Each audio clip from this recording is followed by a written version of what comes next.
Hello and welcome to the Teach Music 21C podcast series. I'm Merlin Thompson, the creator and founder of Teach Music 21C, a community of music teachers where we believe the most rewarding and satisfying goal of music lessons is supporting and nurturing our students on their journeys as lifelong music makers.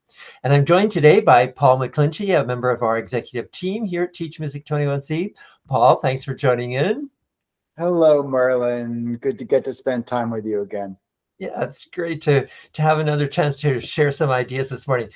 And this idea that we're supporting and nurturing our students on their journeys as lifelong music makers, I think Mhm. that might be an interesting just launch pad for us this morning, given the number of distractions and obstacles that students are facing in terms of making space for this idea of music making in their own lives. Have you got any thoughts on that? Well, I not just our students, but we as teachers, they're teachers, and as humans in the 21st century, yeah, we're very prone to distractibility and lots of sources out there for us to distract us. It's quite an effort to a certain extent to deal with it and to manage our own attention. Yeah, you've really nailed it right there. And it's almost like we're at a huge disadvantage because we've got our our obstacle is technology. And technology has so many advantages in terms of things like algorithms and research teams and all that kind of stuff that's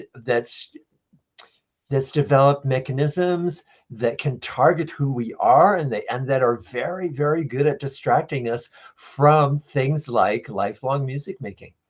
Yeah, and I notice myself resisting uh, the the push towards kind of becoming a curmudgeon about those things, and that kind of thing. But it really is. There's a lot of research, into this distractibility.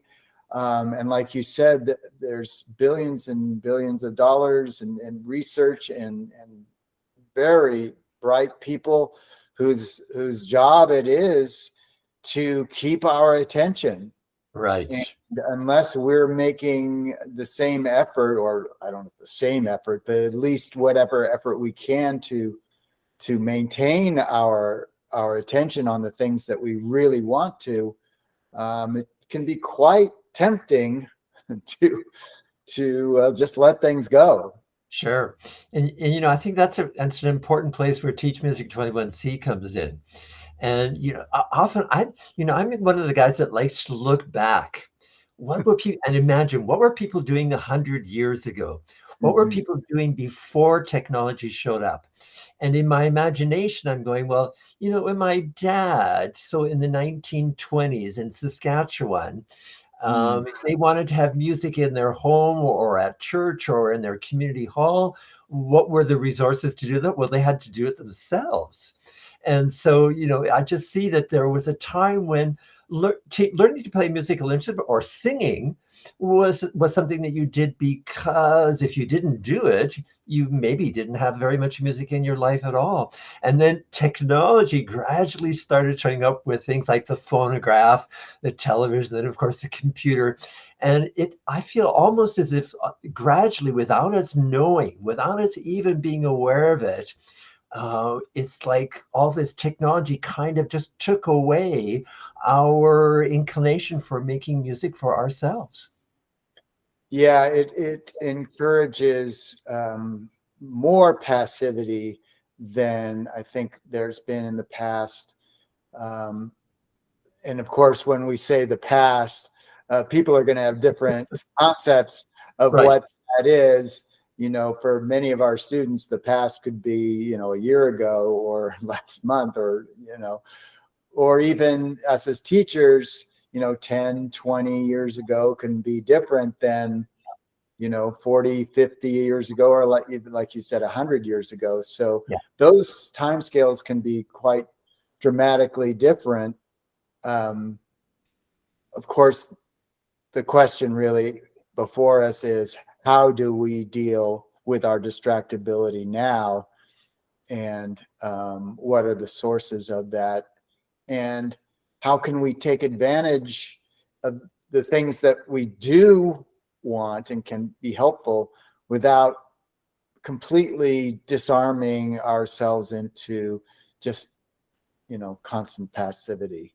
Yeah, and for me, that also links in with what we're trying to do here at Teach Music 21C with this idea of lifelong music making. And that phrase, lifelong music making, is a very nice, friendly, statement. It's like, oh, that's so beautiful. Yes, of course, everybody's going to have lifelong music making. The reality is that most students who finish music lessons, if they take music lessons as a child, as adults, they don't continue with music making activities. And part of that, I keep wondering about, because I'm also at the place where I've been teaching for 40 years, so Yes. I've tried lots of things out. And I remember a conversation that I had early on in my teaching. A family came. The dad said, "Merlin, we're aware, their children have cousins. Their cousins were 10 years older. The cousins took music lessons, and after the last lesson, the cousins never touched the instrument again." And the Yeah. parent said to me, "Is there something that you can do about this?"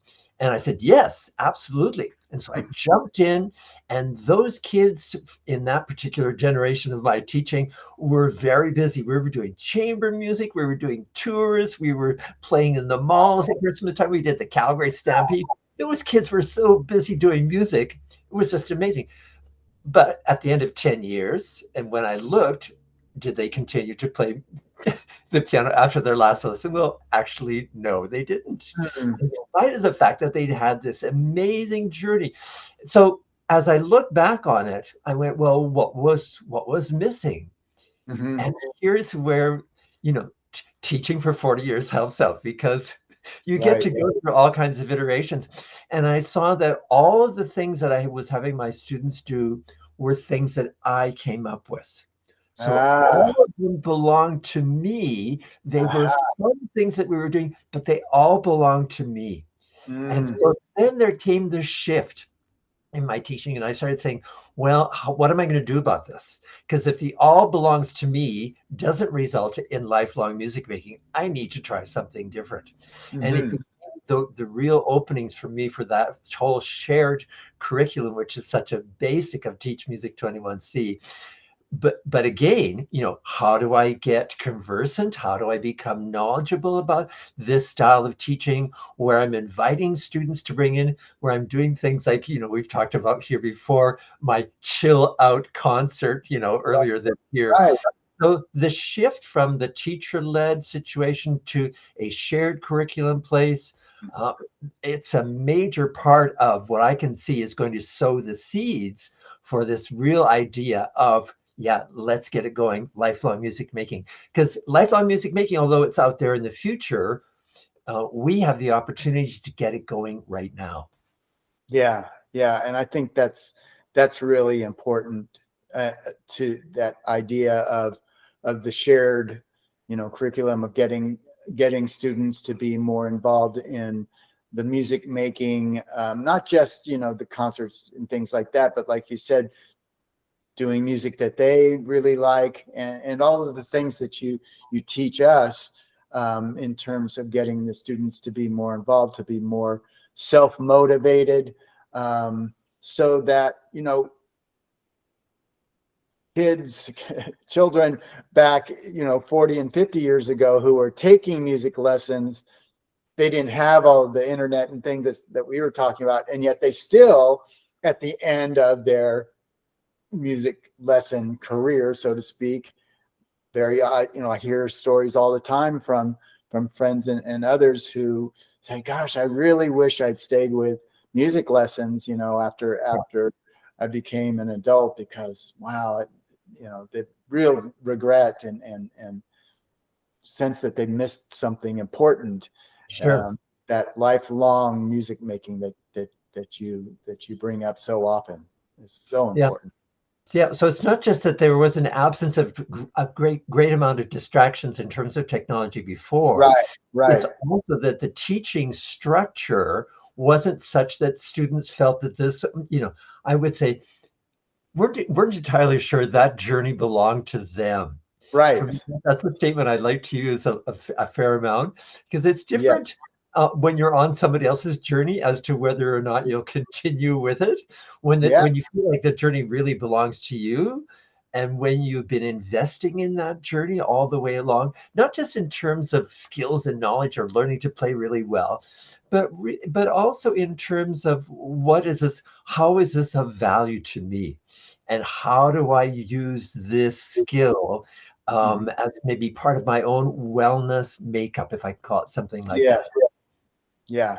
Yeah. And that sense of being able to having the opportunity to take ownership of a certain part of your life when you're young is a great skill to develop, so that, if you can do that with music making, you have that to be able to do that in other areas of your Yeah. life. And that sense of self-ownership, of maturity, that we can get through music lessons and music making is profound beyond just, as you say, it's more than music lessons. Yeah. Yeah, for sure.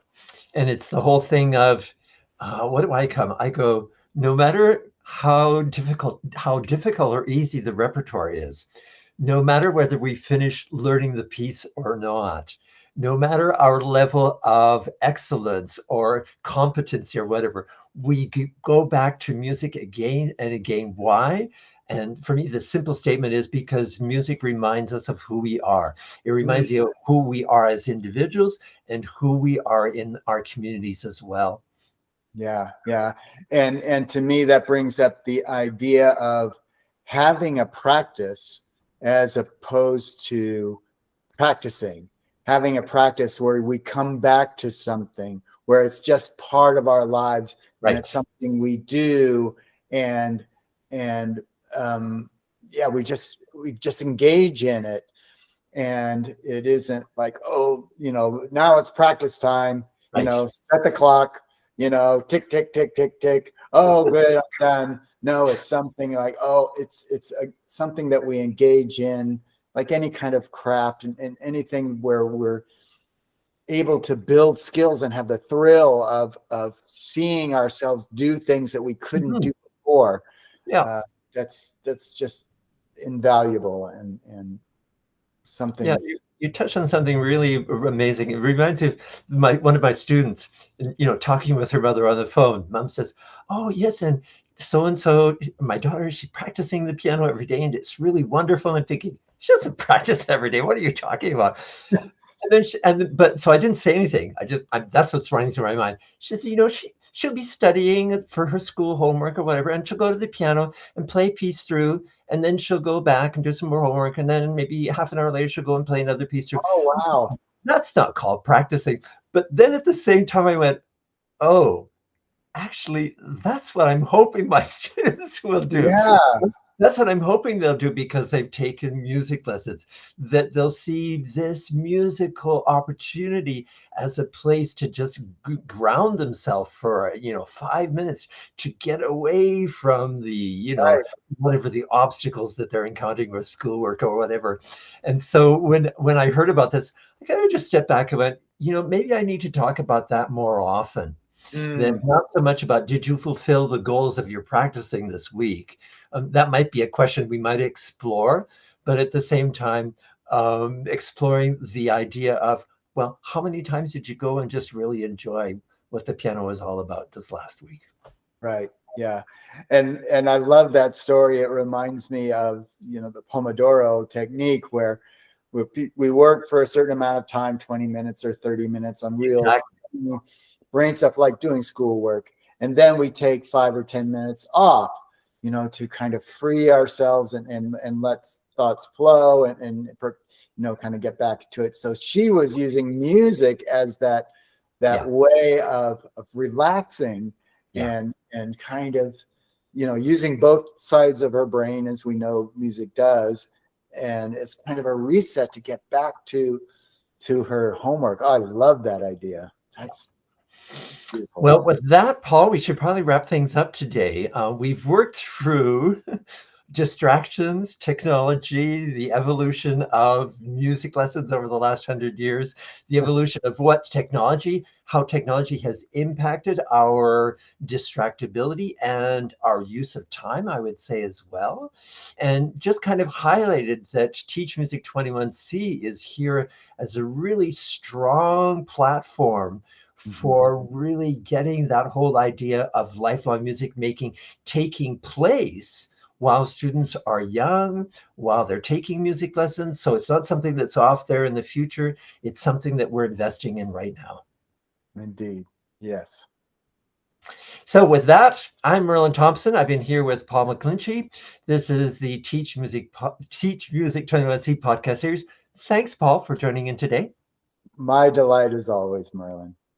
And for everyone else who has joined in, we hope to see you next time. Bye for now.